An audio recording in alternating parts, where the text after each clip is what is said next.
Maratha charitable trust और बालू भाव मित्र परिवार की ओर से शहर के new English high school ground में भाऊचित दही हांडी 2025 और वेशभूषा प्रतियोगिता का आयोजन किया गया।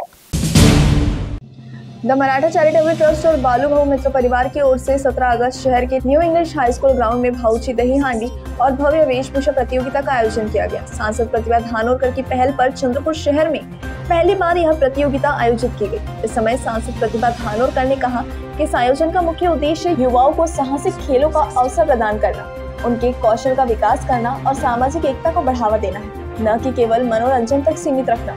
इस समय मंच पर कांग्रेस के शहर जिला अध्यक्ष रामू तिवारी, कांग्रेस के वरिष्ठ नेता विनोद दत्तात्रेय, शहर कांग्रेस महिला जिला अध्यक्ष चंदा वैरागड़े, पूर्व महापौर संगीता अमृतकर, चंद्रपुर मध्यवर्ती बैंक के संचालक दिनेश चोखारे, इंटा के प्रशांत भारती, पूर्व पार्षद प्रवीण पड़वेकर, नंदू नागरकर, बरोड़ा तालुका के अध्यक्ष विलास त्रिपले, भद्रावती तालुका अध्यक्ष सूरज कावंडे, राजुरा पंचायत समिति के पूर्व सभापति संजय पोड़े, एडवोकेट कुंदा जिनेकर, सरिता सूद, संध्या पोड़े, श्यामकांत खेरे, AIPC जिला अध्यक्ष रामकृष्ण कोंडा, रतन शीलावर, कुणाल सहारे, रितेश वाड़े आदि उपस्थित थे। इस दही हांडी प्रतियोगिता में चंद्रपुर समेत जिले के विभिन्न युवक और महिला टीमों ने भाग लिया, जिसमें शहर के बाऊपेट वार्ड स्थित जय शीतला माता मंडल के गोविंदाओं ने हांडी फोड़कर 1,51,000 रुपए का प्रथम पुरस्कार जीता।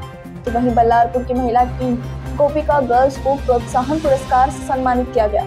इस दही हांडी उत्सव के अवसर पर आयोजित भव्य वेशभूषा प्रतियोगिता में बच्चों ने भारतीय सांस्कृतिक और भारतीय इतिहास के महापुरुष विषयों पर प्रस्तुतियां दी।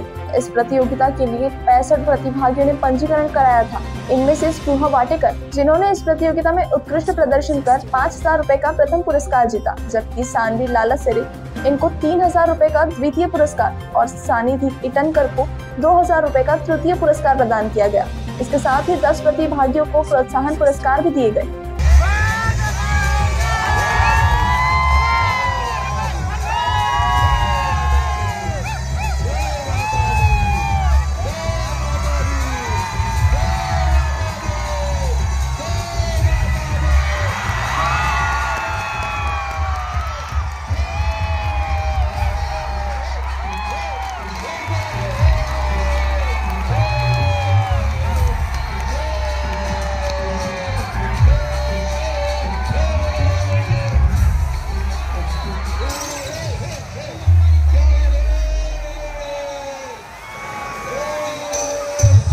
आता या ठिकाणी वेशभूषा स्पर्धा देखील आयोजित केली होती आणि त्या वेशभूषा स्पर्धेचे सगळे पारितोषिक या ठिकाणी द्यायचे। खरं तर जे छोटे छोटे सगळ्या मुलं मुली या स्पर्धेत सहभागी झाले, मी त्यांच्या पाल्याचं माफी या ठिकाणी मागतो, कारण ही सगळी स्पर्धा होईपर्यंत त्या सगळ्या पाल्यांना या ठिकाणी बक्षीस वितरणासाठी थांबावं लागलं। खरं तर वेशभूषा झाल्याबरोबर बक्षीस वितरण करून नंतर दहीहांडीचा कार्यक्रम आम्ही आयोजित करायला पाहिजे होतं, पण पहिल्यांदा असल्यामुळे जरा काही चुका आमच्या देखील या ठिकाणी झाल्या।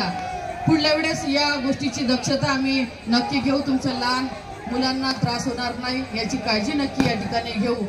जे जे स्पर्धक या दहीहांडीच्या स्पर्धेत सहभागी झाले त्या सगळ्यांना मनापासून शुभेच्छा देते। ज्यांनी हारले असेल त्यांनी हार मानू नका, कारण आयुष्यात प्रत्येक पराभव आपल्याला काहीतरी शिकवून जाते आणि नवीन काही करण्याची चालना देते। यावेळेस जे स्पर्धक हारले असतील ते यापेक्षाही चांगला प्रयत्न करून पुढल्या वेळेस कसं जिंकता येईल याचा प्रयत्न नक्की या ठिकाणी करेल अशी मला अपेक्षा आहे। जे टीम या दहीहांडीत विजेती झाली त्या टीमला मनापासून शुभेच्छा देते, यापेक्षाही चांगला परफॉर्मन्स पुढच्या दहीहांडीत ते देईल एवढी सदिच्छा व्यक्त करते। आलेल्या सगळ्या स्पर्धकांचं आम्ही अल्पशा या काळात थोड्याशा दिवसात या दहीहांडीचं आयोजन या ठिकाणी केलं, पण जो काही आयोजन सगळ्या कमिटीनं जो काही उत्स्फूर्त असा प्रतिसाद या ठिकाणी दिला आणि आपण सगळ्या स्पर्धकांनी प्रेक्षकांनी मी सगळ्यांचं मनापासून आभार व्यक्त करते आणि जिंकलेल्याला एकदा परत मनापासून शुभेच्छा देऊन इथंच आपल्या शब्दाची रजा घेते। जय हिंद, जय महाराष्ट्र।